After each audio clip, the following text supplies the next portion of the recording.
ইহুদিরা, আশ্চর্য কথা শুনেন, ইহুদি যারা এই পৃথিবীর সমস্ত সমস্ত কলকাঠি, যত শয়তানি আছে পৃথিবীতে, যত রকমের অনিয়ম, সব কিছুর মূল কলকাঠি নারে ইহুদিরা।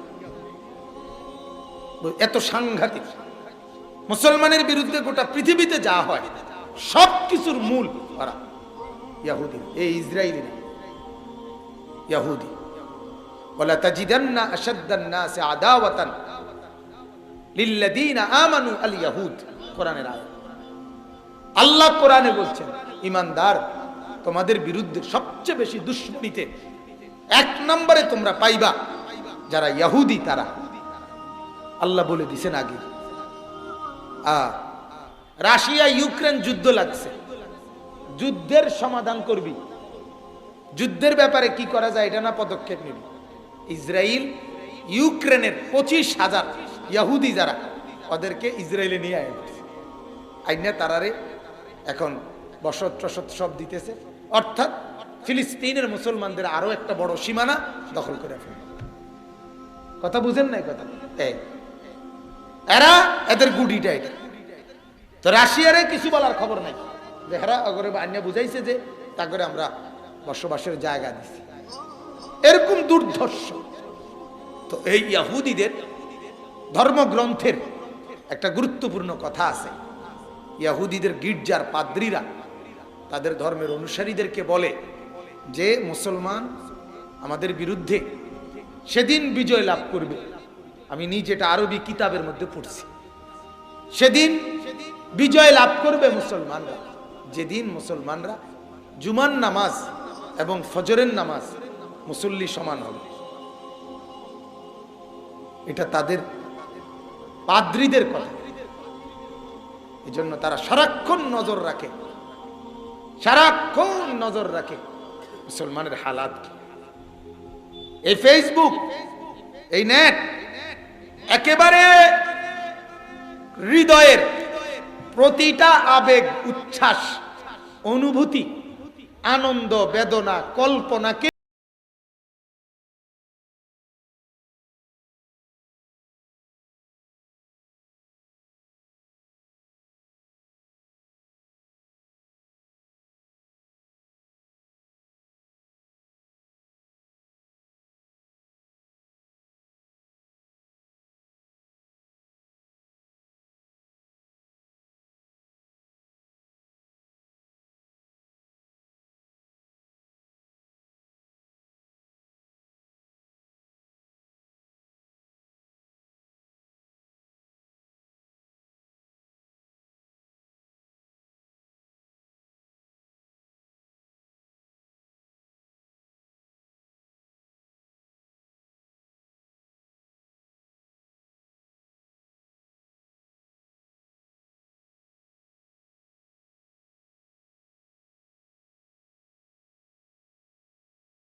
সুন্দর হয়। তো সেটা হচ্ছে কিনা এটা যোগ বিয়োগ মিলানো দরকার না? কথা বলেন না? এটা একটা তালাশি দেওয়া দরকার না যে হালাত কি, অবস্থার পরিবর্তন কি, এটা দেখা দরকার।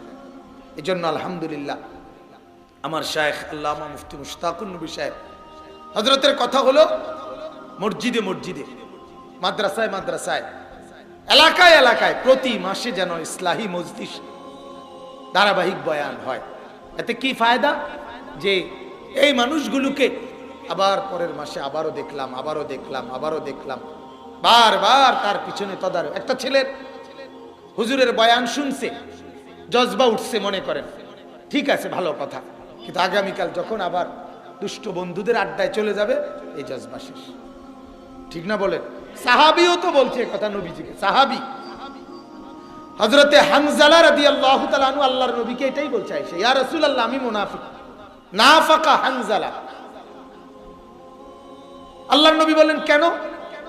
বলছে, আপনার কাছে যখন বসি, আপনার কথা শুনি, তখন দিলের হালাত যেরকম মনে হয়, বাইরে গেলে উল্টা পাল্টা হয়, সদর বদর হয়ে যায়।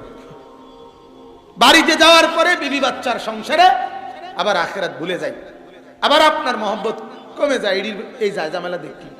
তাহলে এই যে আমি দুই রকম, আপনার সামনে বসলে একরকম, ঘরে গেলে আরেক রকম, আমি তো মুনাফিক।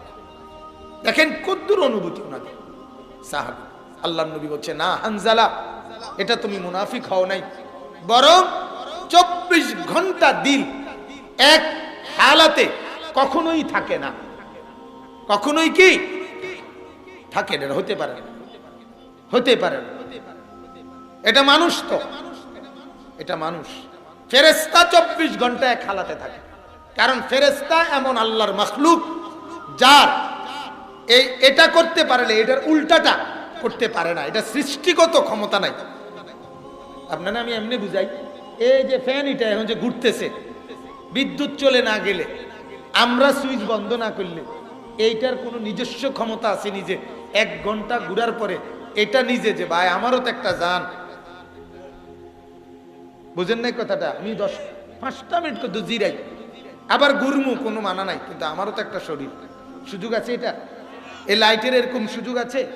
ফেরেশতারা এমন, লা ইয়াসুনাল্লাহ মা আমারাহু ওয়া ইয়াফআলুনা মা ইউমারুন। আল্লাহর কোরআনে আল্লাহ বলেন, ফেরেশতা আমার এমন যে যারা আমার একটা নাফরমানি করার কোনো যোগ্যতাই রাখে না, তাদের শরীরের মধ্যে এই যোগ্যতা নাই, এই গঠনেই নাই।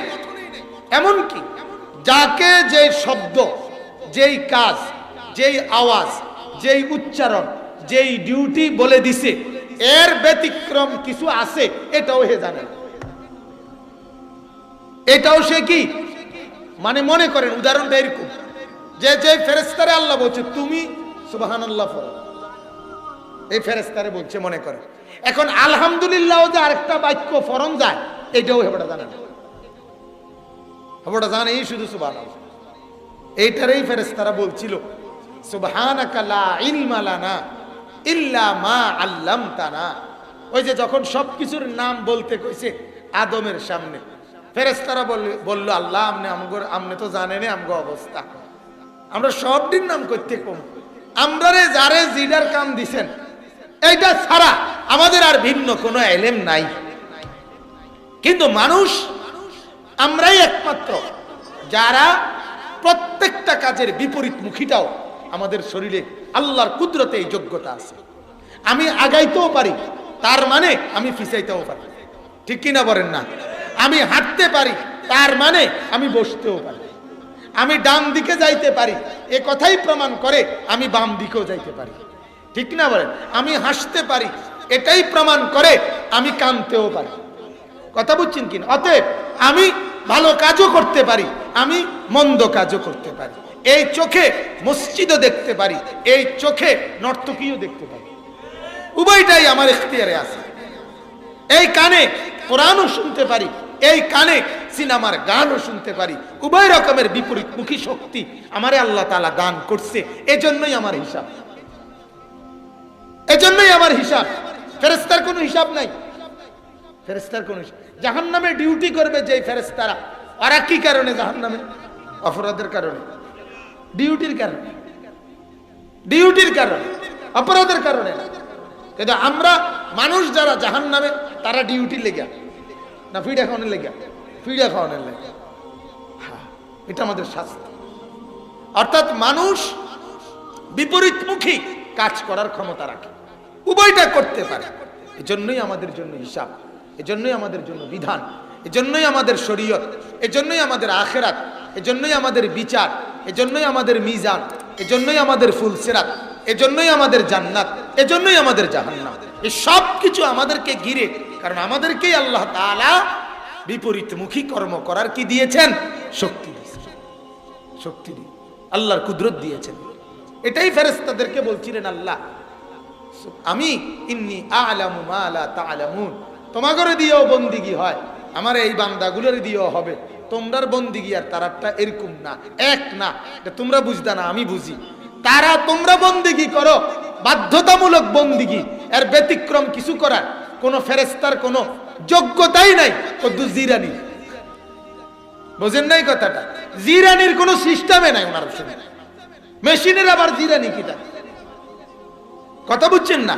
কিন্তু আল্লাহ তাআলা বলে আমি মানুষকে প্রত্যেকটা কাজের উল্টা একটা করার শক্তি দিছি, সেই অবস্থায় দেখতে চাই উল্টাটা না করে বাওটা করে আমাকে রাজি করে কিনা। এটাই আমার এই মানুষ বানাইয়া আমার উদ্দেশ্য। সুবহানাল্লাহ, আমার বাপ। অতএব এই মজলিস, এই যে জুমার বয়ান, ওলামায়ে কেরামের সোহবত, এর মেইন মাকসাদ জিন্দেগির পরিবর্তন। আজকে আমরা এটা বুঝতে চাই না। আজকে জুমার বয়ান, মসজিদে ইমাম সাহেবের আমরা কদর করি না। একটা মসজিদের মুসল্লি যদি হয় 200 লোক, এর মধ্যে 50 জন মুসল্লিও এখান থেকে শিখার কিছু আছে, এটাই বুঝতে চাই। জুমার বয়ান যথোপযুক্ত ইমাম সাহেবের কাছ থেকে শুনতো, তাইলে আর হাজার হাজার ওই নর্থ বেঙ্গল থেকে আর হুজুর আনন্দ লাগতো না। কথা বোঝেন না? আর আপনার একেবারে 80,000 টাকা দিয়ে হুজুর আনন্দ লাগতো না, আর এটা লাগবে না, লাগতো না। কিন্তু আমরা এটাকে এলাকার হুজুর, এলাকার হুজুর হইলে কি হইছে? এলাকার হুজুর হইলে কি এটা পচে গেছে নাকি? আসরের পরে ওয়াজ, এটা বাদ। আসরের পরে একটা ওয়াজ, আসরের পরের টাইমটা এটা আল্লাহর দেওয়া টাইম না। কথা বলেন না? আসরের পরে যিনি বলছেন আল্লাহর কথা, এটা আল্লাহর কথা না। তাইলে তাইলে প্রধান বক্তা কি, আবার বিশেষ বক্তা কি, প্রধান আকর্ষণ কি? আমি তো পরিষ্কার বলি এগুলো ধোঁকা। এগুলো কি বলেন না? ধোঁকা, ধোঁকা, ধোঁকা, এগুলো ধোঁকা, ধোঁকা। বরং আল্লাহর কথা যার জবানে বের হয়, সে যেই হোক তার কথাই দামি, তার কথাই দামি। আপনার মসজিদের মুয়াজ্জিন মালিকের নাম উচ্চারণ করে, আপনি টের পাইছেন না যে কেমন দামি? হাসরের ময়দানে শুনবেন সে কত দামি। কোরআনুল কারীমে আছে হযরতে বেলাল নবীর মসজিদের মুয়াজ্জিন নাকি? যেদিন কাবা ঘরের ছাদে উঠা আল্লাহ নবী মক্কা বিজয়ের দিন বলছিল, বেলাল কাবার ছাদে উঠা তুমি আজান দাও। যখন তিনি কাবা ঘরের ছাদে উঠছেন হযরতে বেলাল আজান দেওয়ার জন্য, তখন মক্কার কুরাইশ কাফেররা চতুর্দিকে টিটকারি করতেছিল, হায় মুহাম্মদ, আহ শেষ পর্যন্ত আমগরে এত বড় বেজ্জতিটা করলা। আল্লাহর ঘর কাবা, যেই ঘরে আমরা জীবনে কোনোদিন সম্মানী সম্ভ্রান্ত ব্যক্তি ছাড়া কাউকে আমরা ঘরে ঢুকতে দেই নাই ভিতরে দরজা দিয়া, সেখানে তুমি এক গোলাম, তারে আমরা হেদিনও ফিরছি। তে কিটা কেডাইডা? এই বেলাল হাবশি গোলাম নিগ্রু, তারে তুমি এত বড় মর্যাদাশীল কাবা ঘরের ছাদে উঠাইয়া দিলা, এত বড় বেজ্জতিটা তুমি আমগরে করলা। কাবা ঘরের এই যে আপনারা কাবা ঘর দেখছেন, কাবা ঘরের দরজা দেখছেন, পৃথিবীর কোন দরজাতে এরুম না, দরজাটা পৌঁছইব। কথা বোঝেন না? এটা তো জানালা হওয়ার কথা, তো এটা কি দরজাটা তৌসাকা। এটার কারণ ছিল এই কুরাইশরা, এভাবে তারা বানাইছে। কুরাইশরা ওইখান থেকে ঘরে ঢুকবার, আল্লাহর ঘরে ঢুকবার জন্য তারা যাকে অনুমতি দিত তার জন্য সিঁড়ি নামাইতো, সেই কেবল ভিতরে ঢুকতে পাইতো, অন্য কেউ ঢুকতে পারত। এই কারণে দরজা তৌসা করে দিছে তারা। কথা বুঝছেন তো? নবীজি সাল্লাল্লাহু আলাইহি সাল্লাম ওইটা বদলায় নাই উম্মতের মধ্যে ফিতনার বিশৃঙ্খলার আশঙ্কায়, এটা অন্য কথা। তো কাবার ছাদে যখন হযরতে বেলাল আজান দিতে লাগছে, আর এই মক্কার কুরাইশরা এই কথাটা বলছে, এই কোরআনে সূরা হুজরাতের মধ্যে এই আয়াত আছে স্পষ্ট। আল্লাহ পাক রব্বুল আলামিন তখন বললেন, বন্ধু এই মুয়াজ্জিনের পক্ষে, বেলালের পক্ষে এই মুহূর্তে বেঈমানদের এই তিরস্কার ঠাট্টা, এটার জবাব আপনি কিছু দিয়েন না, আমি নিজে দিচ্ছি, আমি দিচ্ছি। আমি আল্লাহ বলেন আমি বলতেছি শুনেন, আমি জবাব দিচ্ছি, ইয়া আইয়ুহান নাস ইন্না খালাকনাকুম মিন যাকারিন ওয়া উনসা। আল্লাহ বলেন এই মানুষরা কেন বড়াই করছো? আমি তো তোমাদের সবাইকেই, এক মানুষ আদম, এক বিবি, এক মহিলা হাওয়া, এই দুইজন থেকেই তো বানাইছি সবাইকে। তাহলে যত দিকে যত সূত্র সব মিলে তো আদম আর হাওয়ার সাথেই মিলবে। বেড়াগিরি দেহ কথা বলে কি চৌধুরী, এই কি এর ভাড়ারি কিতা মজুমদার কিতা আপনি কর না। মজুমদার মানে কি? আগের দিনে ব্রিটিশের সম্পদ জমা করে তুইছে হেরা মজুমদার। চৌধুরী কিতা ভাড়ারি কিতা? চৌধুরীর উপরে হাদিস কি যে চৌধুরীরে মাথা তালগি দিতে? কথা বলেন না কেন? মীর বংশের এবারটা মীর, এবারটা খান, এবারে একের মাথা তালগি দিয়ে তুই তুইব সাদুর রূপে কিতা? এটা কার্টুন। এ ব্যাপারে হাদিস কি আছে কোথাও? আছে কোথাও মিয়া? আল্লাহর নবী বলছে লা ফাদলা লি আরাবিয়িন আলা আজামি। আরে আরব দেশের কোন মানুষ, সৌদি আরবের কোন লোকের কোনো মর্যাদা নাই অনারবের উপরে। নবী বলছে কোনো মর্যাদা নাই, আলাদা কিচ্ছু নাই। মর্যাদা কেবল ওয়ালা আলি আবিয়াদা আলা আসওয়াদ, কৃষ্ণাঙ্গের উপরে শ্বেতাঙ্গের, সাদা চেহারাওয়ালার কালো বেড়ার উপরে কোনো মর্যাদা নাই। ওয়ালাকিন্নাল ফাদলা বিত্তাকওয়া, মর্যাদা কেবলই তাকওয়ার ভিত্তিতে। তাকওয়া যার আছে সে আটলান্টিক মহাসাগরের ওই পারে থাকলেও দামি। তাকওয়া যার নাই, আল্লাহ ভীতি যার নাই, সে কাবা ঘরের লগে থাকলেও আবু জাহেল নিকৃষ্ট নাফরমান। আবু জাহেলের চাইতে নিকটতম আল্লাহর ঘরের আর কেউ নেই, এটা জানেননি? কাবা ঘরের পরে সর্বপ্রথম ঘর আবু জাহেলের। এর আগে কারো ঘর আছিল, এর পরে সবার ঘর। আবু জাহেলের চাইতে নিকটতম প্রতিবেশী আল্লাহর ঘরের আর কেউ ছিল না। কিন্তু তার চাইতে মালউন, অভিশপ্ত, ঘৃণিত আর কেউ আছে আমাদের কাছে?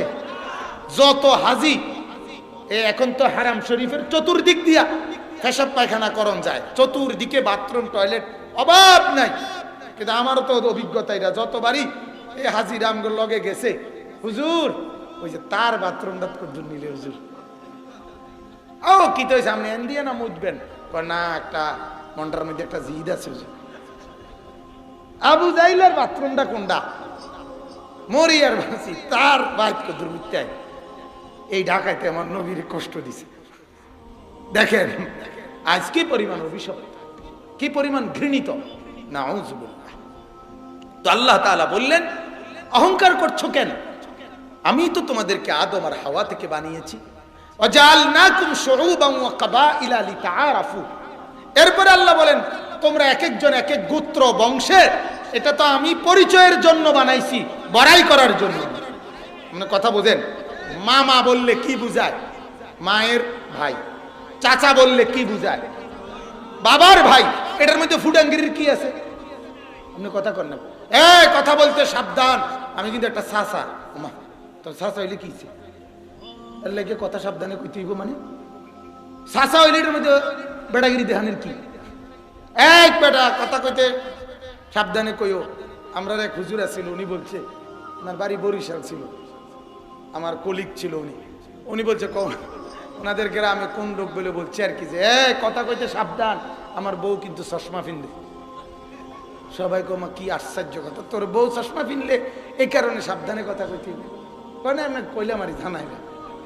তাইলে আপনি ভাবেন এটা তো বড়াই করার কিছু নাই। মামা শব্দের মধ্যে অহংকারের কিছু আছে, চাচা শব্দের মধ্যে অহংকারের কিছু আছে। এটা তো পরিচয়, এটা সেরেফ কি বলেন না, পরিচয় পরিচয় পরিচয়। আল্লাহ বলেন বংশ গোত্র, এটা অহংকারের জন্য না, পরিচয়। কোন বাড়ির মেয়ে, কোন বাড়ির ছেলে, কোন বাড়ির আত্মীয়, এইটা পরিচয়ের জন্য, মানুষের সম্পর্কের জন্য এটুকু।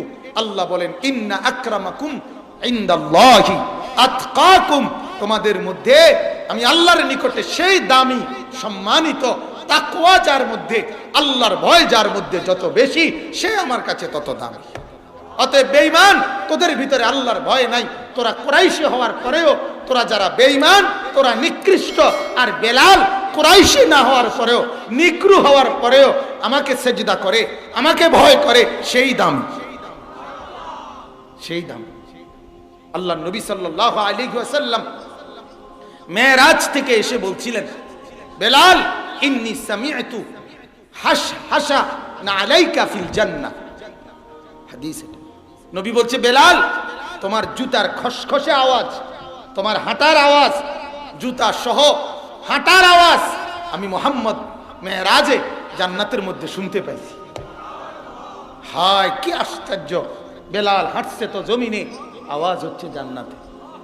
মুয়াজ্জিন হাঁটে তো জমিনে, মুয়াজ্জিনের পায়ের আওয়াজ হয় আসমান, 7 আসমানের উপরে জান্নাতে। আপনি কি বুঝবেন মর্যাদা? আপনি কি বুঝবেন? আপনার কাছে না হুজুর, হুজুর মানুষ, হুজুর তো মানুষই, হুজুর মানুষ, এবার আর কি এর কিতা বুঝে, কিতা কিতা বুঝে না। আপনি কোন হুজুরে কি বোঝে না বলেন না? আপনারা যেটারে ফাঙ্গাস মাছ কন, আমরা হুজুর এটারে তেলাপিয়া মাছ করি, তো আমরা বুঝি না কি? কথা কয় না কেন? আপনারা যেটারে টাইলস কন, আমরা এটারে মাড়ি কই, তো আপনারা যেটা যারে বেড়া কন, আমরা এটারে বেড়ি কই, তো আমরা বুঝি না কি? আপনি বলেন না কি বুঝে না? আমি তো বলি দুনিয়া বুঝার জন্য একটা শব্দের জ্ঞানও লাগে না। সরু সারিয়া ক খ ছাড়াও তামাম দুনিয়া বুঝতে সহজ। দুনিয়া এমনিই বোঝা যায়। একেবারে উচ্চ শিক্ষিত ব্যক্তি যেটারে টাইলস বলে, মূর্খ এটারেই টাইলস বলে।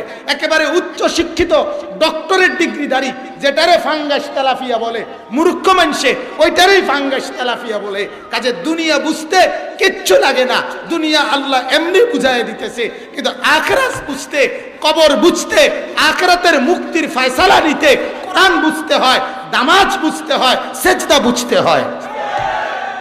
দুনিয়া বুঝতে কিচ্ছু লাগে না, কিচ্ছু লাগে না। হারাম রোজগার করতে ফ্যান ফিন্দন লাগে না। সুদের টিয়া খাইতে লুঙ্গি গুঁজ দিয়েও বহুত বেড় হইতে সুদ খাইয়া থুবাইয়া লাইতেছে, অনেক খবর না। কি বলেন? সুদখোর নাই, লুঙ্গিওয়ালা সুদখোর নাই, মূর্খ সুদখোর নাই, হেতে কেমনে সুদ খায়? কথা বলেন না কেন? কোন মূর্খর বাইক বিল্ডিং নাই, তো তাহলে দুনিয়া ভোগ করছে নাকি? দুনিয়া কি ভোগ করে না বলে? দুনিয়া তো আমরা সবাই ভোগ করছি, দুনিয়া তো আমরা সবাই। আল্লাহ তাআলা বলছেন, এটা বান্দা, এটা আমার আম দস্তরখান। আরে বাপ, এই কথাটা শুধু শুধু বোঝেন। মালিক বলছে, বান্দা এই জমিনটা আমার খোলা দস্তরখান, এটাতে আমি এমন দস্তরখান বিছাইছি যেই দস্তরখানে আমি সবাইকে খাইতে দেই, ডাকলেও দেই, না ডাকলেও দেই, মানলেও দেই, না মানলেও দেই, সেজদা করলেও দেই, সেজদা না করলেও দেই, গোলামি করলেও ভাত রিজিক দেই, গোলামি না করলেও রিজিক দেই। এটা তো আমার খোলা দস্তরখান। তুমি দেখো না, এই দস্তরখানে আমি মাওলা শুধু মানুষকে না, জানোয়ারকেও খাইতে দেই, কুত্তারেও খাইতে দেই, শুয়োররেও খাইতে দেই, বাঘ ভাল্লুককেও খাইতে দেই। অতএব দুনিয়া খাইতে পারতেছ, দুনিয়া ভোগ করছো, আল্লাহর কসম এটাকে কোনো কামিয়াবি মনে করো না। আমরা দুনিয়া যা ভোগ করি, জঙ্গলের হাতি দুনিয়া তার চাইতে বেশি ভোগ করে। আমরা যা দুনিয়া ভোগ করি, সাগরের তিমি দুনিয়া তার চাইতে বেশি ভোগ করে। আমাদের যে দুর্বসত ভিটা, ওই রয়্যাল বেঙ্গল টাইগার গোটা সুন্দরবনটা তার বসত ভিটা। পদ্মার একটা ইলিশ মাছের ভিটা, ফুরাডা নদী, ফুরাডার মধ্যে হইতে দৌড়ায়। আমনে কোনো এত বড় এরিয়া লইয়া থাকেন না, পদ্মার ইলিশ যে এত বড় এরিয়া লইয়া থাকে। দুনিয়া তারা বেশি ভোগ করে, দুনিয়া আল্লাহ এমনি বিছায় রাখছে। কিন্তু আল্লাহ বলে, বান্দা হাসরের ময়দানে আমি একটা দস্তরখান বিছাবো, সেজদা ছাড়া, গোলামি ছাড়া, জিকির ছাড়া, তাসবিহ ছাড়া, হালাল ছাড়া ওইখান থেকে এক ঢোক পানিও কাউকে নিতে দেব না। বাদ দুগা খাইয়া বিরাট কিছু মনে করেন না। হ্যাঁ মুসলমান, বিল্ডিং একখান রে বিরাট কিছু মনে করেন না।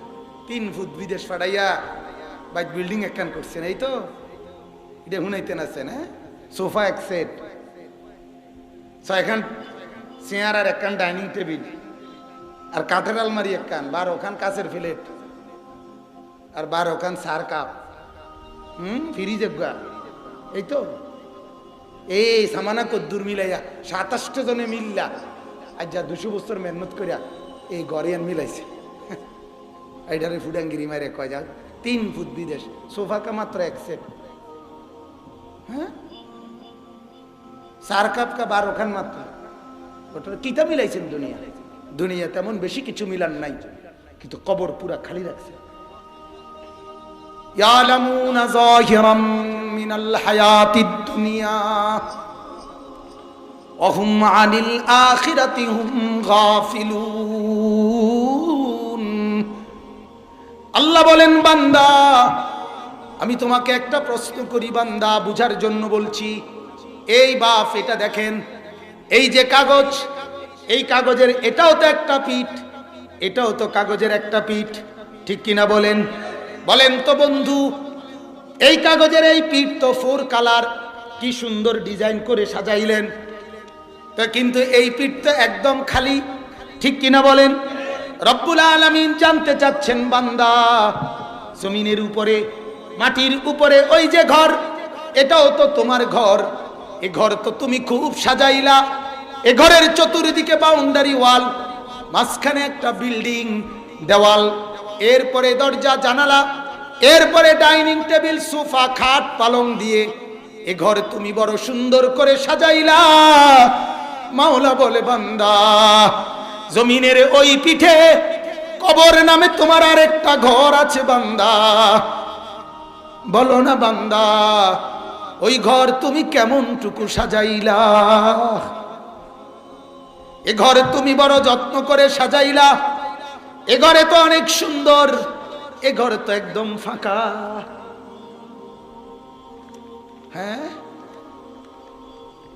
যদি বাপ মনে করেন, যদি বুঝেন, জমিনের উপরের এই ঘর যদি সাজে এই এক সেট সোফা দিয়ে, আল্লাহর কসম বন্ধু, এক সেট সোফা মানে 5টা, কয়টা? 3টা বড় একসাথে, আর এরম 2টা, ঠিক না? স্বাভাবিকভাবে এই 5টারই তো কয় সোফা। আল্লাহ যেন বলে, বান্দা 5টা দিয়া যদি জমিনের উপরের সামনের একটা রুম সাজে, 5 ওয়াক্ত নামাজ দিয়ে কবরের ওই ঘরটাও সাজে। এ ঘর সাজাইলা সোফা দিয়ে, ওই ঘর কেন খালি রাখলা? ওইটা সাজাইবা না?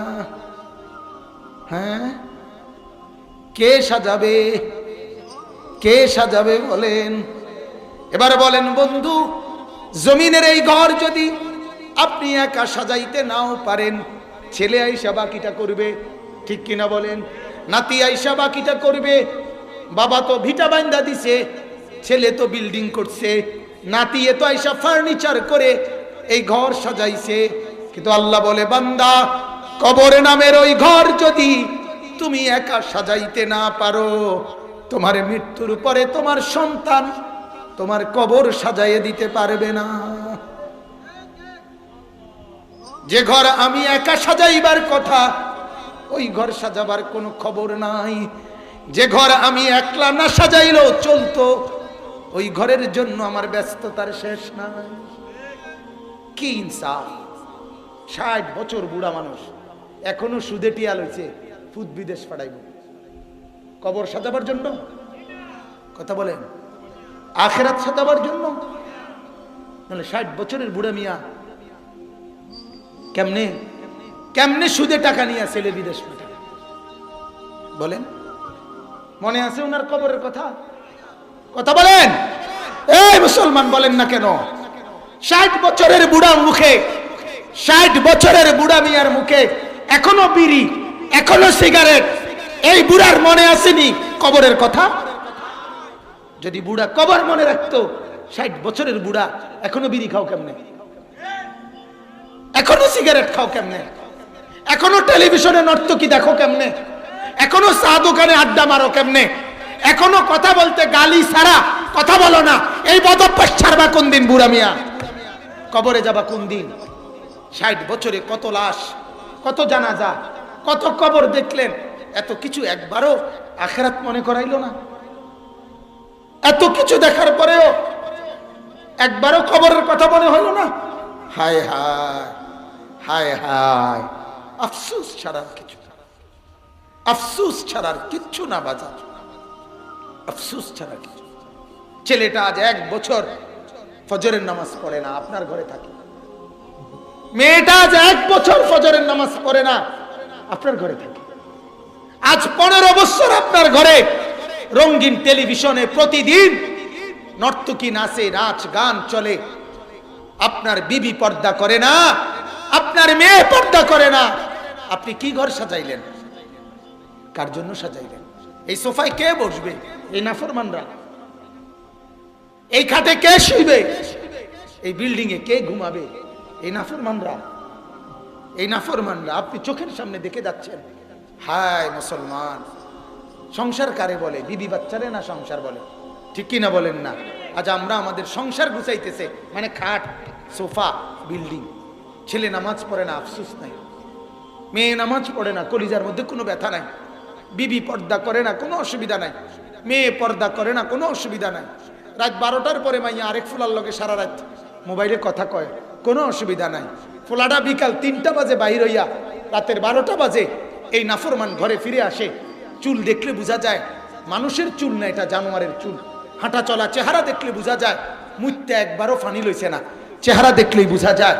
সারাদিন একটা বার মা জিজ্ঞাসা করে না, বাপ জিজ্ঞাসা করে না, আরে বাপ আসরের নামাজ, মাগরিবের নামাজ, এশার নামাজ, এই 3টা ওয়াক্ত নামাজ কোথায় পড়ছো? মারও টেনশন নাই, বাবারও টেনশন নাই। মা ভাতের থালা দিতে আসে, বাপে রোজগার করতেছে। হায় আফসোস, ঘর সাজাইতেছে, বিল্ডিং সাজাইতেছে, সোফার খাট পালং সাজাইতেছে। নিজের সন্তান বরবাদ, মেয়ে বরবাদ, স্ত্রী বরবাদ, ওরা জাহান্নামের দিকে রওনা দিছে। এটার নাম সংসার বলে? আমার ওই দিন বুঝাইয়া বলছে একজনে, আমার ক্যান্টনমেন্টের, আশ্চর্য কথা শুনেন। উনি বলতেছে যে এই বিল্ডিংটার যে আস্তরের বালুডি, সমস্ত বালু ক্যান্টনমেন্ট থেকে নিজে ট্রাকের লগে ময়মনসিং গেছে। ময়মনসিং থেকে 1 নম্বর বালু নিজে থাকিয়া তো আনছে বিল্ডিং এর লাগে। চিন্তা করেন বেটার কষ্টের কথাটা, মেহনতটা কি করছে বিল্ডিং এর বালুর লাগিয়া। এরপরে হাউস করছে, হাউস করে এই বালুডি সব ধুইছে, সমস্ত বালু আবার ধুইছে। ধুইয়া রোদ দিয়া বালুডি যখন শুকাইছে, ওই শুকানো বালু দিয়া এরপরে আস্তর করছে, যাতে করে একটা ফোঁটা কিচ্ছু কোনো ময়লা না থাকে বিল্ডিং এর আস্তর। আমি তখন বললাম, ভাই, আমি হাসতে হাসতে কইলাম, আপনি বড় উত্তম কাজ করছেন, বালুডি ধুইয়া লইছেন যাতে করে কোনো বালু না থাকে, বালুর মধ্যে যাতে কোনো বালু না থাকে। এই জন্য কি রয়েছেন বালুডি দুই, মানুষে কয় না যাতে কোনো বালু না থাকে, এর লেগে তো ভালো করে লাল শাক দিয়ে ধুইছে। তাহলে আপনি চিন্তা করেন, বালুর জন্য ময়মনসিং পর্যন্ত কষ্ট করিলেন, বালু ধুইলেন, শুকাইলেন। আহা মুসলমান, এক সামান্য বিল্ডিং এর আস্তরের বালুর জন্য এত মেহনত, ছেলেটাকে দিনদার বানানোর জন্য কোনোই মেহনত নাই। আমার ডাইরেক্ট কথা, হুজুর বাবুরে, আমি যে দূর পাচ্ছি আমারটা আমি করছি, এই ফুলাগুন্ডে মানুষ করছি, মানে কিটা বিদেশ পাঠাইছি, আমরা মানুষ করছি। আর কিটা করছেন যে এই যে বিল্ডিং আমি নিজে থেকে করছি, এই বিড়া বানছি, আমি জানি তার জেডার লগে সত্য মিথ্যা মিলাইয়া কত ঝামেলা আমি করছি, আল্লাহ কইতে এবার আমি কইতে ন্যায্য জমি তার জেডার দিছি না, শুধু ফুতাইতের মায়া। আরে বলে না এমন ডাকাত নাই? আপন বোন, আপন বোনের সম্পত্তি দেয় না। কি বোন রাখতা না, তাইলে ভাই বোনের সম্পর্ক রাখতা না, নিগাইবা নিগাইবা জমি, বোনের সম্পর্ক রাখতা না তাইলে, আর আইতা না তাইলে ভাই। তার মানে আমার স্পষ্ট, ওই ডাকাইতের কাছে আমার প্রশ্ন, বোনের সম্পদ লুণ্ঠনকারীর কাছে আমার প্রশ্ন, বেটা তোর বন্ধু ওই রাস্তার পরিচিত মানুষ পর্যন্ত তোমার কাছে ভাত খাইতে হইলে, নাস্তা খাইতে হইলে কোনো জমি দিতে হয় না। দুনিয়ার সব আত্মীয়, দুনিয়ার সব পরিচিত মানুষ, তোমার টাকা তার পিছনে ব্যয় হইতে গেলে তাদের জমি দেওয়ান লাগে না। তোমার রক্তের বোন তোমার বাড়িতে দুগা ভাত খাইতে হইলে জমি দিয়া ভাত খাইতে হইব, এটাই ইনসাফ না?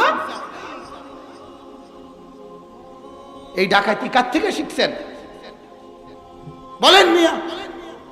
আপন বোন বুঝি জমি দিয়ে ভাত খাইতে হইব নাকি? হ্যাঁ, এটা কি ধরনের জুলুমের কথা? বনে ভাত খাইতে হইলে জমি দেওয়ান লাগবে, মানুষে ভাত খাইতে হইলে কি লাগবে না? আর কিছু লাগবে না। আশ্চর্য কথা। এর চাইতে বড় বড় গলায় বললাম, আমি আমার বোনের সম্পত্তি পূর্ণ বুঝাই দিছি, আল্লাহ সাক্ষী। আমি ভিন দেশের মানুষ না, এই দেশের মানুষ। আমি এই অঞ্চলের ছেলে, আমার বাড়ি নাঙ্গলকোট, ভিন দেশের মানুষ। আমার পরম শ্রদ্ধেয় বড় ভাই মৌলানা ইউসুফ জামিল ভাই, আমরা যখন টুমচর মাদ্রাসায় পড়ি, আমি ওনার নিচের ক্লাসের ছাত্র ছিলাম, ছোট ভাই ছিলাম ওনার। উনি আমাদের বড় ভাই ছিলেন। শুধু বলছে ভাই আমরা এতটুকুই ডেট লিখছি, আসছি। কারণ ওইখানে থাকতে ওনারা আমরা অনেক সম্মান করতাম, আমারে অনেক আদর করত। একেবারে একসাথে পাশাপাশি লজিং টুমচর মাদ্রাসায় আমরা থাকতাম, এই জামিল ভাই আর আমি। যার কারণে অনেক বেশি অন্তরঙ্গতা, অনেক বেশি আন্তরিকতা, এই জন্য আশাবাদ। আমার কথা হইল, এইভাবে দুনিয়া বুঝলেন, এইভাবে দুনিয়া বুঝলেন, দুনিয়ারে এভাবে পাই পাই করে বালু পর্যন্ত দুইয়া দুনিয়া ঠিক করলেন। ঘরদুয়ার, সন্তানগুলো নামাজ পড়ে না, মেয়েরা নামাজ পড়ে না, বিবি নামাজ পড়ে না। হায় মুসলমান, এই চেহারা দেখা, এই দৃশ্য দেখা কেমনে কবরে যাবে? আমার বাপ আমারে বুঝান না, আপনি আমারে বুঝান না, আপনি কি রাইখা কবরে যাইতেছেন? কি রাইখা? ঘরে ঘরে মোবাইল, প্রতি ছেলের হাতে বড় বড় একটা একটা মোবাইল, সারা রাত উলঙ্গ ছবি দেখে, নর্তকীর নাচ দেখে, কইতেও পারে না ফজরের ওয়াক্ত কখন হয়, কইতেও পারে না ফজরের জামাত কখন হয়। আহা,